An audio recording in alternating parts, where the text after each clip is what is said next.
दोस्तों नमस्कार, कैसे हैं आप सभी। उम्मीद करता हूं कि आप स्वस्थ होंगे, मस्त होंगे। दोस्तों, हिमाचल प्रदेश, जम्मू कश्मीर, उत्तराखंड और अरुणाचल प्रदेश, इन चार राज्यों को, अपने इंडिया के ये चार राज्यों ऐसे हैं, इनको एक वरदान है। क्या वरदान हो सकता है, आप समझ ही गए होंगे। इनको वरदान है सेब उद्योगिकी का। आपके साथ एक अनुभव शेयर करते हैं कि क्या हमें किसी भी फसल को उगाने का नॉलेज गेन करना चाहिए और उसके मार्केटिंग के बारे में भी नॉलेज गेन करना चाहिए। दोनों ही चीज़ें ये बहुत ज़रूरी है। तो फर्स्ट नंबर पर आपको क्या रखना चाहिए, उस क्रॉप को उगाने का नॉलेज या उस क्रॉप को मार्केटिंग करने का नॉलेज। दोस्तों, मेरा अनुभव कहता है कि हमें सबसे पहले जो क्रॉप हम उगा रहे हैं उसको सेल आउट करने का नॉलेज हमें पहले होना चाहिए। उसको, वो फसल कैसे उगेगी, उसको कब लगाना है, उसके साथ क्या क्या तौर तरीके हमने आजमाने हैं, ये बाद की बात है। पहला कार्य है कि आप उस फसल को सेल आउट कैसे करेंगे, कितने उसकी कंज्यूमर है, कैसी उसकी डिमांड है, ये सारी चीज़ें पहले रिसर्च करने की ज़रूरत है। तब जाकर के हम किसी काम में हाथ डाल सकते हैं।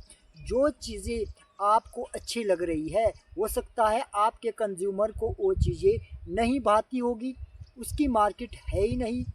आपने अच्छा पैसा धन उसमें खर्च कर लिया, उगा ली, लेकिन जब मार्केटिंग की बात आई तो वो उसकी डिमांड ज़ीरो है।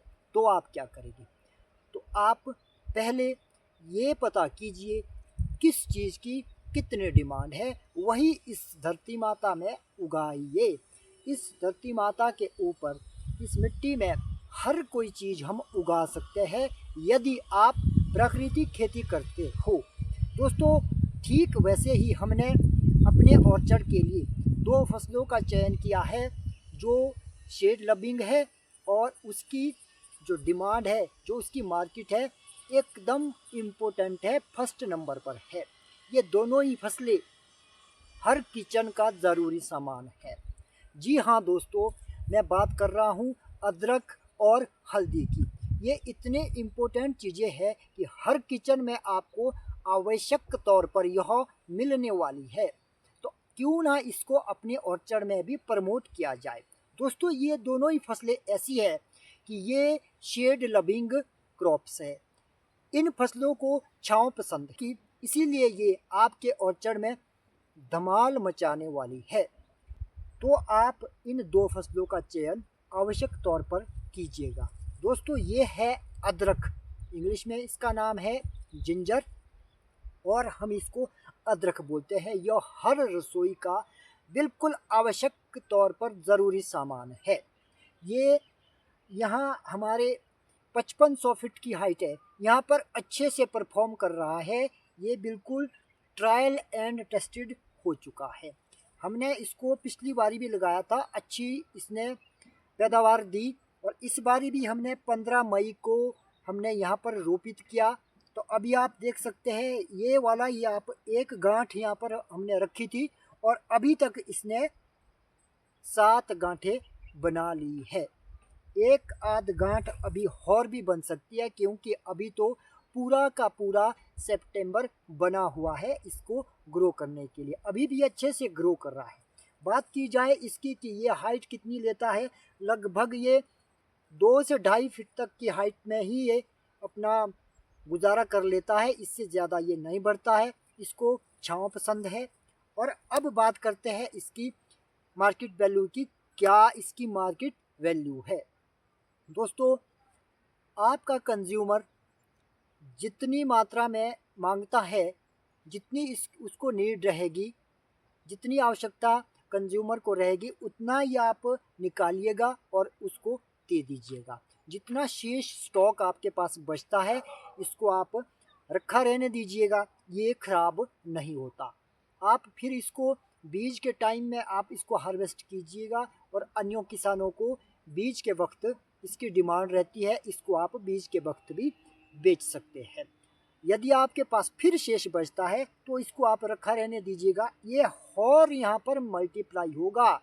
अगली बारी ये और डबल इसका झुंड बड़ा बनने वाला है, क्योंकि हमारे पास जो ऑर्चर्ड के बेड है ये लगभग 9 फीट के है, तो इसमें दोनों साइड में 4.5 फीट का एरिया बचता है। कॉर्नर में हमने इसको लगाया है, जैसे आप देख रहे हैं, कैमरा जहाँ तक की नज़र जा रही है, तो ये बिल्कुल जो हमारी ये रास्ता है, सर्विस एरिया है, इसके दोनों साइड में हमने इसको लगा रखा है। दोस्तों अब बात करते हैं दूसरी क्रॉप की। दूसरी क्रॉप है हमारे पास हल्दी। जी हाँ, हल्दी भी हर किचन का एक नंबर का सामान है, क्योंकि इसके बिना आप खाना नहीं बना सकते।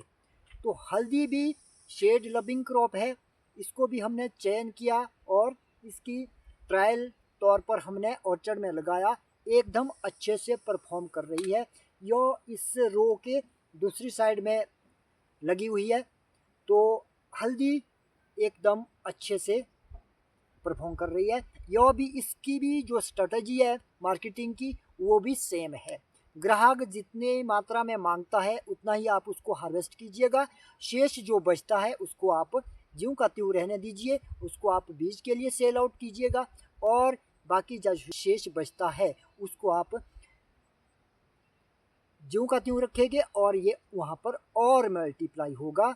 और इस तरह से आपके लिए ये दोनों ही क्रॉप्स शुरू के साल में 8 महीने के अंदर ही आपकी जेब में पैसा डालने वाली है। वैसे हमें जब हम आइडेंटिटी ऑर्चर्ड लगाते हैं तो हमारे को लगभग 4 साल तक का वेट करना पड़ता है। 4 साल तक हमें कुछ भी नहीं मिलता। दोस्तों आज का यूथ इस ओर आने से इसी पॉइंट ऑफ व्यू से नहीं आ रहा है, क्योंकि इसमें जो शुरू की इन्वेस्टमेंट है वो बहुत ज़्यादा है। आपको प्लांट लेने होते हैं, इसका नेटिंग स्ट्रक्चर लगाना होता है, इसके लिए आपको ट्रेलिस बनाना होता है, इसके लिए आपको लेआउट करना होता है, ज़मीन बनानी होती है, तो इसमें खर्चे बहुत पहुंच जाते हैं। मैं ये मानता हूं कि पर प्लांट जो इसका खर्चा होता है ये लगभग 1500 से ऊपर जाता है। तो इसके लिए आप जब आपका ये खर्चा आपने लगा लिया तो उसके बाद आप इस तरह की क्रॉप इसमें लेकर के आप जल्दी रिटर्न पैसा ले सकते हैं। तो आपको इस वीडियो में दी गई जानकारी कैसी लगी? यदि आप भी इच्छुक है इस तरह का मॉडल बनाने के तो हमारे से आप संपर्क कीजिएगा, हम आपको इसका बीज भी प्रोवाइड कर सकते हैं। इसका बीज के लिए आप मैसेज कर सकते हैं 8894153205 पर, आपको हम संपर्क करेंगे और आपके लिए इसका बीज भी प्रोवाइड करवा सकते हैं। तो दोस्तों इस वीडियो में इतना ही, मिलते हैं और किसी नई जानकारी के साथ अगली वीडियो में। तब तक के लिए धन्यवाद। जय हिंद, जय भारत। जी हाँ, एक बात और, यह वीडियो YouTube के लिए है। YouTube पर यदि आप नए हैं तो आप चैनल को सब्सक्राइब करके जाइएगा, ताकि आपके लिए आने वाली वीडियो की नोटिफिकेशन सबसे पहले पहुंचे। तो नमस्कार, जय हिंद, जय भारत।